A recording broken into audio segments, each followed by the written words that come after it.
Now, we have one last bonus clip to look at this week, and that is a little bit more serious than the one we just did earlier this week, and that is the allegations that there's been match fixing in the Swedish Allsvenskan.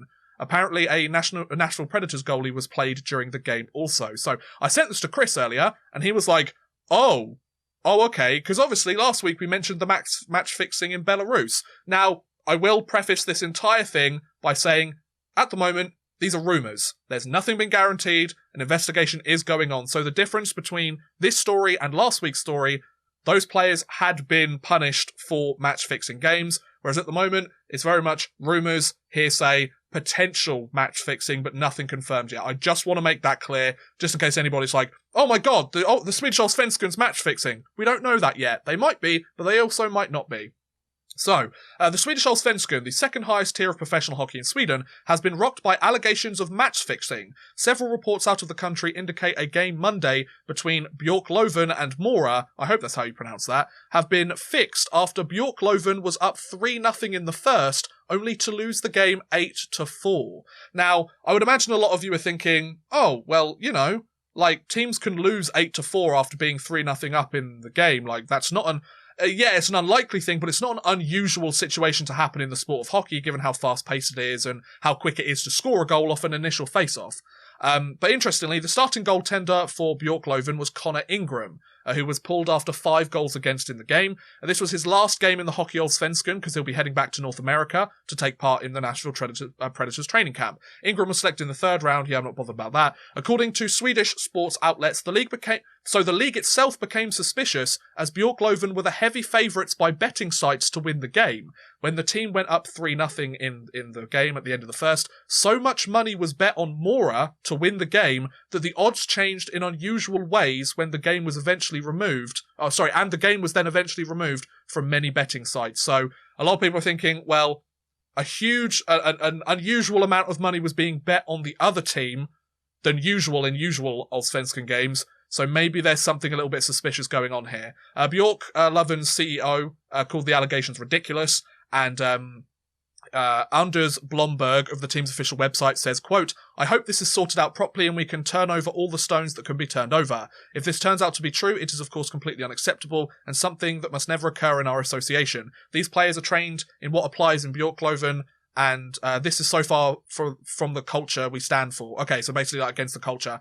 And Sportsnet reporter Chris Johnston, big guy in the NHL, he reported on it also. Potentially big story brewing in Swedish hockey, allegations of a fixed match. Bjorkloven was up 3-0 after the first period at home, I might mention as well, and surrendered the next 7 goals in the game. So much money was bet on the other team, Mora, that the odds changed in unusual ways, and the game was eventually removed from many betting sites. So that's the latest news on this. Essentially, there's an investigation taking place by the Allsvenskan into Bjorkholmen, or however you pronounce it. Chris, what are your thoughts on the rumours or the allegations that there's been match fixing in the Swedish Allsvenskan? You can definitely see why there has been allegations, because it does seem a bit suspicious that, you know, a team goes 3-0 up, then all of a sudden a lot of money gets bet on the other team, and then all of a sudden, like, the netminder lets in a lot of shots. Now, of course, it could be completely unrelated. Yes. And it could be that it just happened to go bad for the netminder. And I mean, I know of people who do, you know, wait for things to not be going their way and then put money on for the other way because you get a big win at the end of it if it happens. Yeah. So, you know, it could all be like that, but I can understand why, because of the amount of money placed and the suspicions there, and the fact it was removed from betting sites, why they are investigating it. And I think it's right that they are investigating it. But as we said earlier, it is all rumours. There's not really a lot we can say about it. It looks a little bit suspicious, but it could just be one of those things that it was all a coincidence, or it could be something. We don't know. Exactly. I think the big factor as to why they have treated it as a thing as opposed to a nothing is because, like you mentioned, so much money was placed on the underdog team to come and get the win by the final buzzer. Because let's be honest, take the betting out of it, if the team was up 3-0 and then they ended up losing 8-4, that's hockey, right? Like no one would bat an eyelid without the money. It's the fact that the money was bet once the team was already 3-0 down that makes it suspicious. It's either the betting sites or the betting organisations noticed that there was an obscenely, or not necessarily an obscenely large amount of money, but more than usual for these two teams was being put on the underdog side. Now, obviously, like you mentioned, that might just be a couple of people being like, you know what, I have a sneaking suspicion here. Or it might also be that they're like, look, nobody will suspect this game. Oh, it's between these two teams. You know, it'll be absolutely fine. There won't be a problem. But then, like, the betting site or the betting organisation is like, okay, they've put a noticeably larger amount of money on this game than we would have ever expected to be put on this game. Like, what's going on here? And I would imagine particularly in that situation as well. Exactly, and I would imagine either the betting company went to the Allsvenskan or the Allsvenskan noticed this or got tipped off or something like that for them to be like, okay, maybe this is worth investigating here just to, you know, clear the name. Because let's be honest, it's innocent until proven guilty, right, with something like this. Match fixing is a very heavy allegation within sports.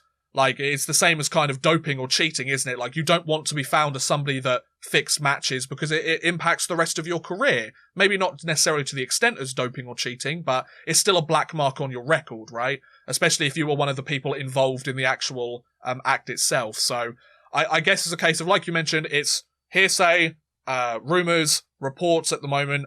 Obviously, we'll update you in our next episode when that happens, if there's been any update. Maybe it's just a case of, you know, a couple of guys or a couple of people figured that Mora might get lucky. But then again, given some of the context, it wouldn't surprise me. Not to say that it will be this case, but it wouldn't surprise me personally to see that there may have been a potential match fixing there. Anything else you want to add, Chris? No, I think I've covered everything that I could say. As you said, we just don't know at this point. We don't know, of course, to the extent of the money. Was it one person putting a lot on, or was it a lot of people putting not so much on, but it accumulated up? Yeah. You know, is it just a 2-person thing with somebody and potentially Ingram, or, you know, is it a group of 20, 30 people that have all got involved in this? We don't know. I think the fact that it makes it a bit more suspicious, the fact that it was his last game before leaving the team as well, because it makes it look as though that they could potentially do it and then get away with it, because then he essentially goes to, you know, another part of the world. But, you know, that's all just, you know, floating about potential possibilities. There's no fact in that at all. And, it could be a coincidence. It could not be. We'll just have to see. Yeah, it just kind of sets in the paranoia then. It's like, oh, if this is a thing, like, how long has it been going on? Like, is this like a first time thing, or was a certain player hoping to get lucky with their final game? Like, then there's so many different questions that get asked that people might automatically assume it's the answer they don't want, as opposed just because these rumours have been floated about, let alone whether they've been proven innocent or guilty yet. Yeah. But an interesting situation, but one that we'll have to keep an eye on over the next few weeks and update you as time goes on, I guess.